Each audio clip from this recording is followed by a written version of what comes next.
ಓಂ ಶಾಂತಿ. ಇವತ್ತು ಶಿವ ಬಾಬಾ ಹೇಳಿದರು ಏನಂದ್ರೆ, ವಿಶ್ವ ಕಲ್ಯಾಣಕಾರಿಗಳಾಗಿ ಯಾರ್ದು ಅಕಲ್ಯಾಣ ಆಗ್ತೈತೆ ಅಂದ್ರೆ ಅವ್ರ ಪಾತ್ರ ಹಂಗೈತಿ ನೋಡಿ, ಅದಕ್ಕೆ ಅಕಲ್ಯಾಣ ಆದಂತ ಹಂಗಾಗಕ್ಕೆ ಹೋಗ್ಬೇಡ್ರಿ. ಅವ್ರಿಗೆ ಹೋಗಿ ಹೆಲ್ಪ್ ಮಾಡಿರಿ. ಯಾರೇ ತಮ್ಮ ಅಕಲ್ಯಾಣ ತಾವ ನೀವೇಕಾಗಿದ್ರಿ, ನೀವು ಹೋಗೋರಿಗೆ ಹೆಲ್ಪ್ ಮಾಡಿರಿ.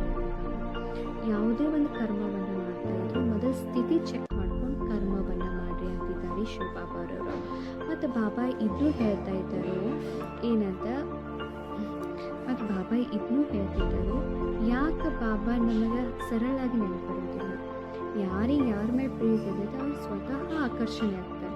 ನಮಗೆ ಯಾಕೆ ಬೇರೆಯವ್ರದ್ದು ಆಕರ್ಷಣೆ ಆಗ್ತಾ ಇದೆ ಅಂದರೆ, ನಾವು ಮತ್ತು ಆ ಪ್ರೀತಿಯ ಅನುಭವ ಇನ್ನೂ ಕಡಿಮೆ ಐತೆ ಅಂತ ಅರ್ಥ.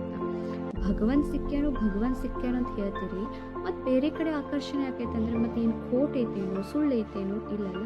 ಅದಕ್ಕೆ ಭಗವಂತ ಸಿಕ್ಕ್ಯಾರಂದ್ರೆ ಮತ್ತಿನ್ನೇನು ಅವಶ್ಯಕತೆ ಇದೆ, ಇದರ ಅನುಭವಿಗಳಾಗ್ರಿ.